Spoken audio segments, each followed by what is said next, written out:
Dok, Doktif mungkin kehadiran di Krimsu sendiri seperti apa sih dok hari ini? Jadi hari ini Doktif meminta follow up ya. Jadi gimana sih kelanjutan laporannya Doktif tentang penetapan yang tersangka DRL ini, bagaimana kelanjutannya? Alhamdulillah ternyata memang tersangka DRL sudah resmi ya, ada penambahan hari penahanan, jadi 40 hari ke depan. Dan dipastikan memang tidak ada fasilitas khusus. Ya, jadi memang alhamdulillah, terima kasih, apresiasi kepada Dirtahti Polda Metro Jaya yang telah tegak lurus. Jadi tidak ada fasilitas khusus apapun terhadap saudara tersangka DRL yang saat ini Dokter dengar di dalam sel yang mungkin isinya kalau nggak salah tadi dengar satu sel itu ada 13 atau 14 tahanan di dalam ya. Jadi seperti itu. Terus tadi juga kan sudah ketemu sama lawyernya ya, yang baru ya. Jadi sepertinya sudah ada pergantian lawyer. Yang sekarang kalau nggak salah namanya Aziz ya. Betul ya, Aziz ya. Salam kenal kepada Aziz, Pak Aziz. Dokter bersyukur. Rupanya sekarang lawannya Dokter Pak Aziz gitu ya. Tidak sesulit seperti lawyer yang sebelumnya. Lawyer yang sebelumnya itu namanya Jeffrey Simatupang. Itu reseknya luar biasa guys. Dia itu Doktif akuin hebat karena dia bisa melepaskan saudara tersangka DRL dari 2 kali penahanan seharusnya. Tapi karena memang dia ini lawyer yang bukan lawyer kacangan lah ya. Jadi bilangnya memang lawyer yang aduh susah banget deh pokoknya guys gitu. Dia ini pinter banget gitu. Jadi alhamdulillah akhirnya beliau sudah berhenti menjadi lawyernya. Itu udah capek juga kali ya. Karena memang kliennya ini susah sekali untuk dinasehati. Jadi sekarang tersebar di masyarakat bahwa ini kerjaan lawyernya nggak bener. Tapi yang dokter sendiri rasakan ya, saudara Jeffrey itu membelanya itu udah kayak sampai bikin dokter ini jengkelnya luar biasa. Ya, jadi membelanya ini bener-bener luar biasa. Tapi tersangka DRL bisa ditahan hanya satu penyebabnya, karena kesombongan. Dia tidak melakukan wajib lapor. Dan pada saat diperiksa dia tetap melakukan live di TikTok. Itu jelas suatu tindakan yang sangat melecehkan Polda Metro Jaya. Ya, jadi di sini tekankan itu adalah kesalahan kesombongan dari kliennya Aziz. Ya, dan sekarang ada yang harus menghadapi klien ada yang luar biasa. Sebenarnya penuh dengan manipulatif. Tapi kan udah di Polda nih, ada mau jenguk sekalian? Enggak, kalau jenguk kayaknya nggak mungkin diterima juga lah ya. Nanti kan penuh dengan emosi, apalagi sekarang saat ini dia di dalam sel dengan 13 orang tahanan yang lain gitu kan. Apalagi Donif yang ngoceh-ngoceh terus minta keadilan, minta tidak ada fasilitas khusus, dan itu sudah dilakukan oleh Tahti. Jadi pasti dia mungkin akan dendam sumat kepada Doktif.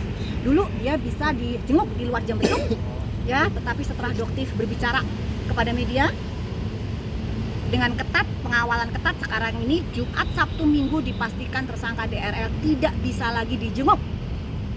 Ya, itu sudah dipastikan. Kalau dulu mungkin masih bisa dijenguk, tetapi sekarang sudah tidak bisa dijenguk lagi.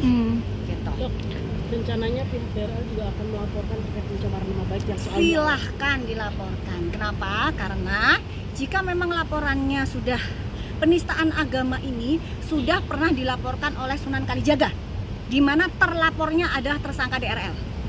Kenapa kok tidak jalan?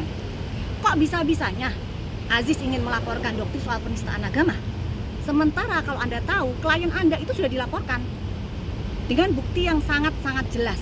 Yuk, jadi ngaca aja dulu Aziz, ngeliat dulu nih kliennya seperti apa. Bukti sudah di tangannya Dokter, sertifikat yang dibuat oleh Kohani ya itu sudah dicabut resmi oleh Kohani. Kohani sendiri yang membuat sertifikat mu'alaf pun sudah resmi membatalkan sertifikat tersebut. Ya, jadi Kohani juga bicara bahwa sebenarnya saudara tersangka DRL itu tidak pernah yang melakukan ibadah apapun yang berkaitan dengan ibadah Muslim. Dan satu hal yang perlu kalian tahu, yang ini mungkin akan membuat masyarakat cukup heboh.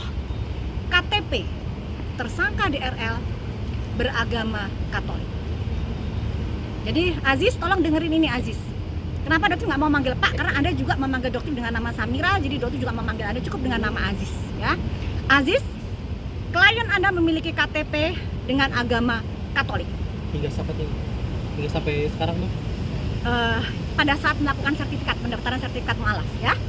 Dan ibadah yang dilakukan oleh tersangka DRL itu adalah ibadah Protestan. Ya, sebelum dia mengaku menjadi mualaf. Di situ aja harusnya masyarakat ini sudah bisa paham. Di Kristen sendiri nggak jelas Katolik atau Protestan. Silahkan diselidikin di KTP-nya. Ini mungkin akan menimbulkan pergesekan juga. Kenapa? Karena Pastor Gilbert ini kita ketahui beliau adalah seorang Protestan. Siapa yang tahu di sini? Pastor Gilbert ya, Moindong. Itu Protestan ya. Protestan. Tetapi di KTP-nya itu Katolik. Ini gimana sebenarnya? Jadi Dotif nggak heran, di agamanya sebelumnya aja dia nggak jelas, apalagi dia bisa menjadi seorang mualaf. Ini akan menimbulkan pergesekan lagi, tapi itu fakta. Ya, dan lucunya lagi, Hans dengan akunnya yang 11 ans.3gp bisa-bisanya mengomentari di VT dari anak Pastor Gilbert Lumoindong. Dotif lupa siapa namanya. Kemarin diposting di tanggal 29 Maret kalau tidak salah. Ya, tentang pernyataan tersangka DRL masih mempercayai Yesus, yang saat ini VT tersebut sudah dihapus oleh anak Pastor Gilbert. Tetapi semua sudah kita record, ada semua. Dan di situ Hans, asisten dari tersangka DRL, menjawab, ya, menjawab bahwa Pastor, setelah ini semua selesai, DRL dan DRE akan kembali ke gereja. Ya, sekarang jadi tanyakan, asistennya sendiri berbicara seperti itu. Jadi buat apa pernah menjadi mualaf? Jadi ini kedok ini pun dibongkar, tapi selanjutnya dihapus ya. Jadi sudah dihapus. Jadi kalau kalian menemukan itu nggak ada, tapi Dotif sudah screenshot semuanya. Dotif sudah punya bukti-buktinya, udah Dotif simpan, sudah Dotif screenshot. Seperti itu. Ada Tapi apa sih dok alasan dokter sampai benar-benar menggali sampai lubang paling dalam gitu? Oh, bukan, ini masalah agama dari awal. Agama itu adalah masalah prinsip. Ya, mungkin dari cumi-cumi.com juga kan. Nah, agamanya kan juga yang saat ini ya. Ya, itu juga bukan non-muslim, tapi mungkin bagaimana jika agamanya dipermainkan, perasaannya seperti apa? Ya, dan Dotif tanyakan ke kalian. Di sini bukan masalah yang Islam juga banyak kok yang nggak sholat, nggak puasa. Betul.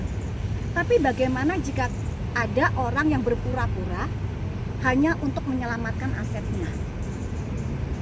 Apa sih niatnya seorang tersangka DRL untuk menjadi mualaf jika dia tidak pernah sholat, tidak pernah puasa? Apa niatnya? Silahkan coba kalian jawab.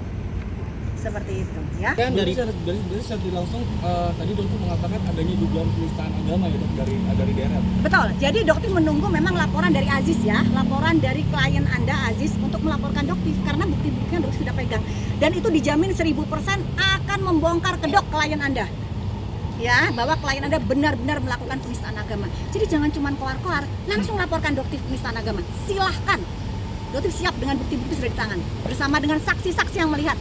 Ya, termasuk saksi kepala jaga dari Tahti, bahwa beliau atau napinya juga teman satu selnya juga di dalam tidak pernah melaksanakan ibadah puasa maupun sholat. Bahkan di hari pertama tanggal 19 Februari ya, kita puasa pertama kali pada saat beliau diperiksa di dalam, itu pun saudara tersangka DRL tidak sholat, tidak puasa.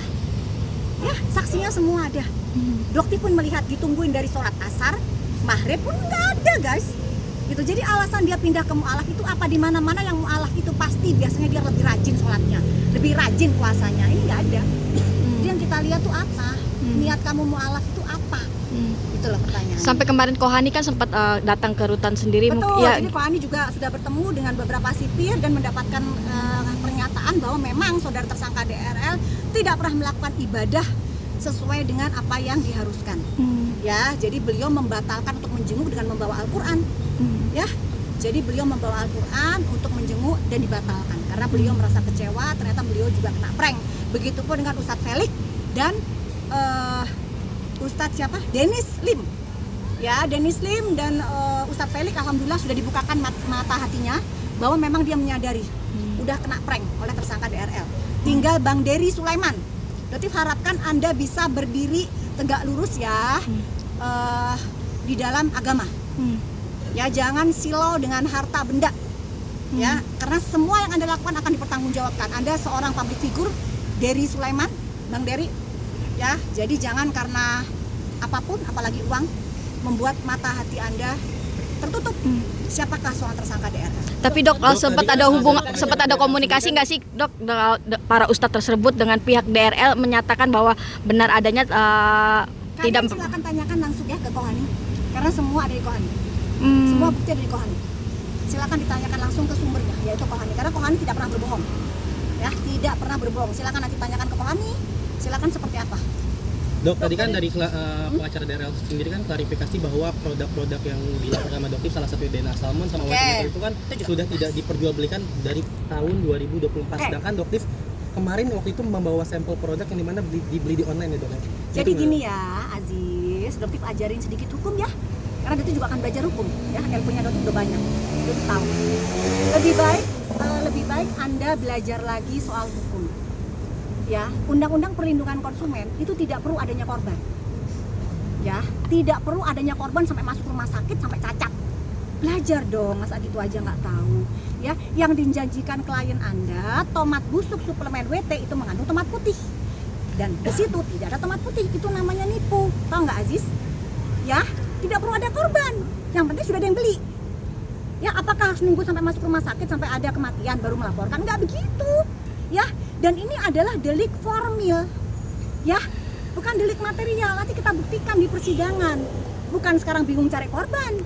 Berarti Anda nggak ngerti soal duduk perkara hukumnya. Makanya nanti bilang melawan Aziz ini gampang banget ya. Kenapa? Karena kalau Jeffrey nggak akan dia mengucapkan kata-kata begitu, nggak akan keluar dari mulutnya si Jeffrey ya. Jadi ini hanya keluar dari mulutnya Aziz. Jadi berarti alhamdulillah ya Allah, akhirnya musuhnya Doktif cuman Aziz doang. Maaf ya Aziz ya, tapi buat Doktif membantah apa yang Anda katakan tadi di depan jurnalis sangat mudah ya. Undang-undang perlindungan konsumen itu cukup dibeli, cukup hanya membeli, nggak perlu nunggu korban. Ingat, delik formil bukan delik material. Kita nanti buktikan di pengadilan. Dok,